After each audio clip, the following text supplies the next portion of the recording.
Buenas tardes a todos y todas. En el día de hoy les voy a hablar de la película Las Vírgenes Suicidas, película estrenada en 1999 y dirigida por Sofía Coppola. Sofía Coppola es una directora, actriz, productora y guionista estadounidense que en 2003 ganó un premio Oscar por Mejor Guión Original por su película Lost in Translation. Además, fue la tercera mujer en la historia en ser nominada a Mejor Director por la Academia de los Oscars. Vírgenes Suicidas fue su primera película escrita y dirigida. Esta se basó en el libro Las Vírgenes Suicidas de Jeffrey Eugenides, que trata sobre 5 hermosas y angelicales hermanas de 13, 14, 15, 16 y 17 años. Sus nombres son Cecilia, Lux, Mary, Bonnie y Therese.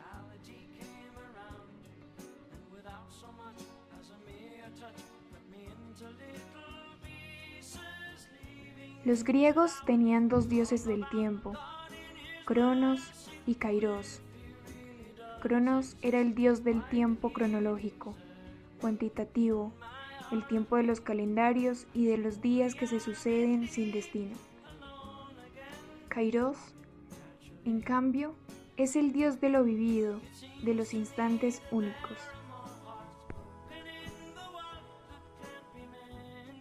En esta película solo actuó Cronos, que además de controlar las horas y los días, también limitaba los placeres y definía la vida de las jóvenes hermanas. Es lamentable ver la pasividad con la que se asume el tiempo. A estas chicas se les fue la juventud pasando de clase en clase y de mandato en mandato. Las pocas veces que en su rostro se asomó una sonrisa fue en las que se atrevieron a exigir un retazo de su libertad que casi siempre se les negaba. Pero no solo porque fueran jóvenes y atractivas, sino también por ser mujeres. Este imperativo sobre la condición de ser mujer se mantenía muy firme y se sostenía en que sus derechos estaban sometidos a lo que debían ser y a cómo debían servir a la sociedad. Debían ser mujeres nobles, puras y castas, guardadas en su casa sin tener contacto con la tentación de la carne, o dicho de otra manera, sin poder experimentar el placer sexual y el erotismo con el que ellas tanto soñaban experimentar. Pero más que eso, su cotidianidad se tornaba tediosa. Además, se encargaron de mostrarles el mundo como algo peligroso para ellas. Pero sus padres, ¿cómo pretendían salvarlas de los peligros del mundo si ni siquiera podían salvarlas de ellos mismos? Es más, ni siquiera podían ellos protegerse de la inmundicia que los rodeaba y que ellos tanto aceptaban como algo normal, pues así debía ser la vida. Lo curioso de esta historia es que lo que sabemos de ellas ha sido contado por 5 chicos que eran sus vecinos y que se inquietaban mucho por la mística aparición de ellas y la forma en la que llevaban sus misteriosas vidas. Estas chicas los fascinaban. Se puede decir que ellos nunca las olvidaron y que a lo largo de sus vidas pensaron en ellas y trataron de comprender a estas muchachas tan vitales, tan soñadoras y a la vez tan abatidas.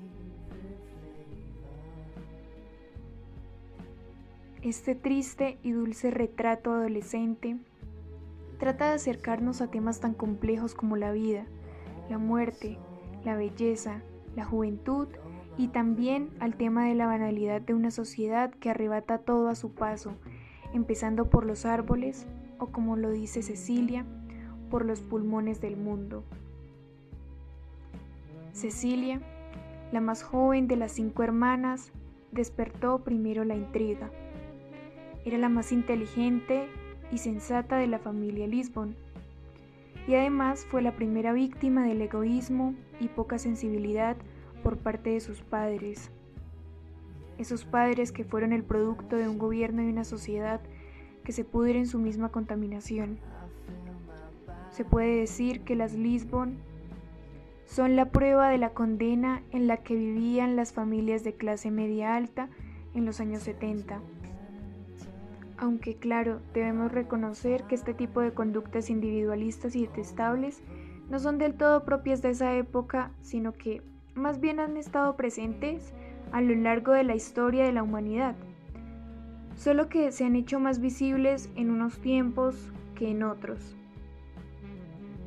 Volviendo a la familia Lisbon, vemos que esta familia es una de muchas otras que no tienen otra forma de vivir que la de la apariencia y la indiferencia, la de los valores cristianos, que además limitan la libertad y la autonomía de las personas, y sobre todo que acaban con el sentido y la vitalidad de quienes son conscientes de que la vida es mucho más que cumplir con las expectativas de los demás y que por supuesto es más que cumplir con requisitos académicos y con títulos universitarios.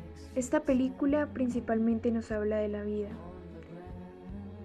Bueno, y hay muchas cosas que decir sobre este extraño e involuntario suceso que se nos cuela por el cuerpo y que nos obliga a hacer, a decir o simplemente a permanecer en el mundo.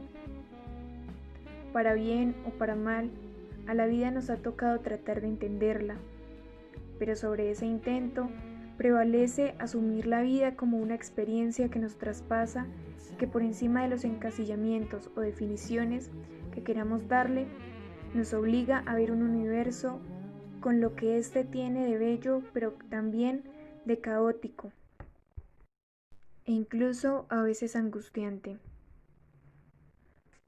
La vida se nos revela en una forma única y particular de la existencia, una existencia corporal que nos permite el contacto con un ambiente que nos transforma de a pocos, pero de una manera significativa. El cuerpo que nos permite hallar significados, nos permite también saber que la vida requiere de compartirla y vivirla con los demás. Pero cuando hablamos de la vida, tenemos que hablar de un hecho inevitable y es el de la muerte. Esa muerte que de cierta forma se nos va manifestando en las pequeñas pérdidas que tenemos a lo largo del tiempo de la existencia. Y allí nos queda la pregunta, ¿qué queda cuando morimos? ¿Será que lo único que nos queda después de nuestra muerte será una lista trivial de hechos mundanos que recordarán los más cercanos a nosotros? Es evidente que la vida que llevan las Lisbon no va más allá de lo que su imaginación les deja fantasear. Con el pasar del tiempo se fueron aventurando a pensar en la muerte como algo que no las sorprendía, pues una vida tan privada de la riqueza del mundo exterior se parece tanto a la muerte misma, y así prefirieron optar por rendirse ante el misterio de la vida, para aceptar la eternidad de la muerte. El suicidio aparece como un hecho aceptable para las jóvenes, pero escandaloso para los medios y para los vecinos. En una sociedad donde se margina la diferencia y la desobediencia, para asumir el tedioso camino de la mediocridad y la superficialidad, la muerte era algo que se veía con morbosidad.